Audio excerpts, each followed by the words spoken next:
Hi everyone, Gary from English 365. We're going to talk about would have. Would have has two main uses and both convey ideas about the past. For example, if I had studied more, I would have passed the exam. I didn't study, so I didn't pass. If Lucia had cooked lasagna, I would have eaten it for lunch today.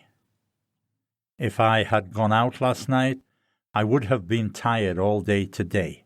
These are all hypothetical situations in the past. And the second use is to express past intentions or desires. You can use would have to talk about something you wanted to do but couldn't. This often appears with but, to show the problem. So for example, I would have gone to the party, but I wasn't feeling well. I wanted to go, but I was sick. If somebody says to you, "Did you finish the presentation?"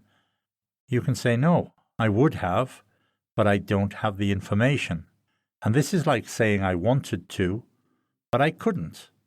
It's not my fault. I didn't forget, I would have. Thanks for listening. This is English 365.